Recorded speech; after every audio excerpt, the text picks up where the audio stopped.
दूतों को आता देख करके चोरों ने घबराते भागते हुए राजा के धन को वहीं चुपचाप रख दिया और जहां वे ससुर जमाई ठहरे हुए थे सब दूतों ने उस साधु वैश्य के पास राजा के धन को रखा। देख करके तो वे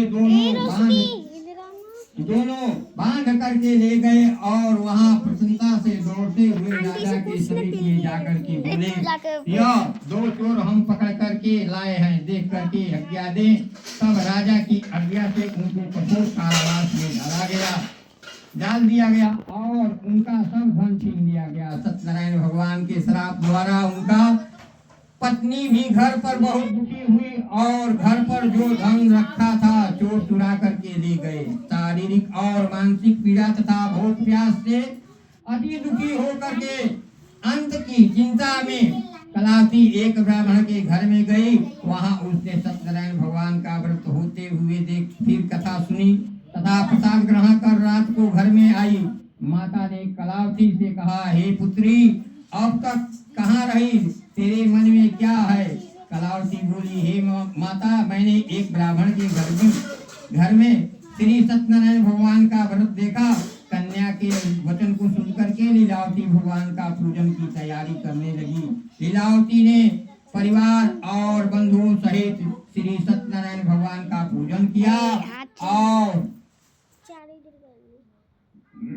परिवार के साथ में पूजन करके बंधुओं साथ तथा शीघ्र दामाद लौट आवे साथ ही प्रार्थना की और इसके करने से सत्यनारायण भगवान का कृपा से वह दूसरे के साथ में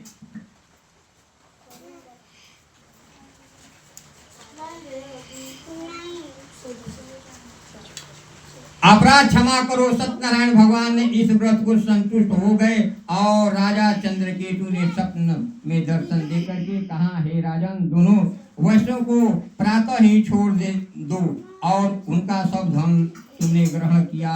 हे देव, नहीं तो मैं तेरा धन राज पुत्र आदि सब नष्ट कर दूंगा। राजा ऐसे वचन को सुनकर के कहा, भगवान अंतर ध्यान हो गए।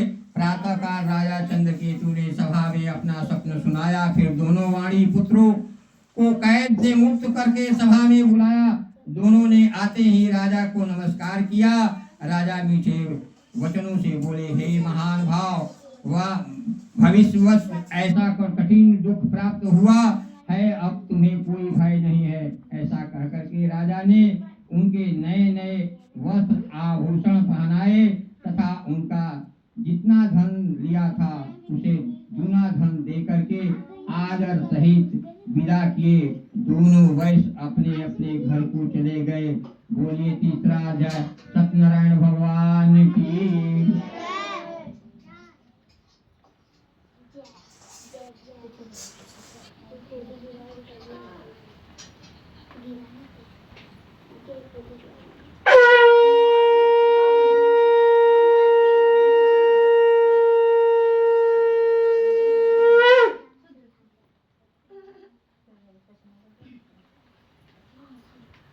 चौथा अध्याय। सूत जी बोले, वैश्य ने मंगलाचार करके यात्रा प्रारंभ की और अपने नगर को चला। उनके थोड़ी दूर निकलने पर दंडी वेशधारी सत्यनारायण ने उनसे पूछा, हे साधु, तेरी नाव में क्या है? अभिमानी वाणी हंसता हुआ बोला, हे दंडी, आप क्यों पूछते हो? क्या धन देने की इच्छा है? मेरी नाव में तो बेल पत्ते भरे हैं। वैश्य का कठोर वचन सुनकर के भगवान ने कहा, तुम्हारा वचन सत्य हो। दंडी ऐसा कह करके वहां से दूर चले गए और कुछ दूर जाकर के समुद्र के किनारे बैठ गए। दंडी के जाने के पर वैश्य ने नित्य क्रिया करने के बाद में नाव को ऊंची ऊंची देख करके अचंबा किया और नाव में बेल पत्ते आदि देख करके मूर्छित हो जमीन पर गिर पड़ा। फिर मूर्छा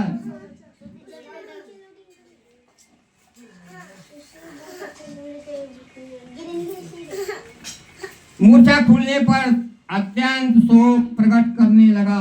तब उसका दामाद बोला कि आप शोक न करें, यह दंडी का श्राप है, अतः उनकी शरण में चलना चाहिए, तभी हमारी मनोकामना पूरी होगी।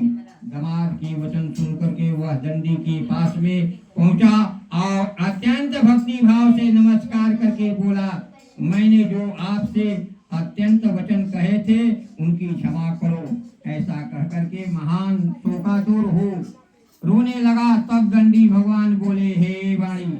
पुत्र, मेरी आज्ञा से बार बार तुमको दुख प्राप्त हुआ, तू मेरी पूजा से विमुख हुआ। साधु बोला, हे भगवान, आपकी माया से मोहित ब्राह्मण आदि भी आपके स्वरूप को नहीं जानते, तब मैं अज्ञानी कैसे जान सकता हूँ। आप प्रसन्न हुए, मैं समाज के अनुसार आपकी पूजा करूंगा, मेरी रक्षा करो और पहले के समान नौका में धन भर दो। उसके भक्ति युक्त वचन को सुनकर के भगवान प्रसन्न ही उसकी इच्छा अनुसार वर देकर के अंतर ध्यान हो गए। तब उन्होंने नाव पर आकर के देखा कि नाव धन से परिपूर्ण से फिर वो भगवान सत्यनारायण का पूजन कर साथियों सहित अपने नगर को चला। तब अपने नगर के निकट में पहुंचा, तब दूत को घर भेजा। दूत ने साधु के घर में जाकर के उसकी स्त्री को नमस्कार करके कहा कि साधु अपने दामाद सहित इस नगर के समीप में आ गए। ऐसे वचन सुन साधु की स्त्री ने बड़े हर्ष के साथ में सत्यदेव का पूजन कर पुत्र से कहा, मैं अपनी पति के दर्शन को जाती हूँ, तू कार्य पूर्ण कर शीघ्र आ। माता के ऐसे वचन को सुनकर के कलावती प्रसाद छोड़ करके पति के पास में गई। प्रसाद की आज्ञा के कारण सत्यदेव ने रुष्ट हो उसके पति को नाव सहित पानी में डुबो दिए। कलावती अपने पति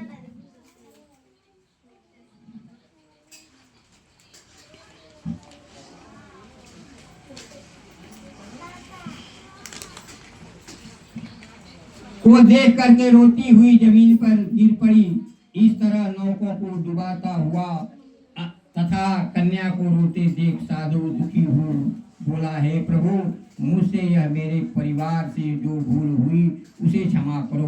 उसके दीन वचन सुनकर के सत्यदेव प्रसन्न हो गए और आकाशवाणी हुई, हे साधु, तेरी कन्या मेरे प्रसाद को छोड़ करके आई, इसलिए यह इसका पति अदृश्य हुआ। यदि वह घर जाकर के प्रसाद खा करके लौटे तो इसे पति अवश्य मिलेगा।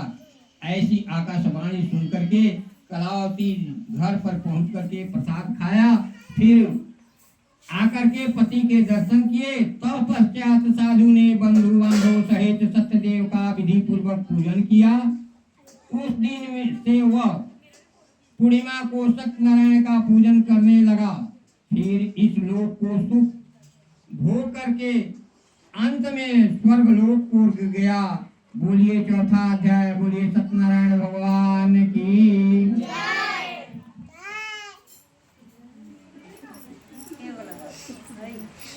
नींद से उठी सोच रही है।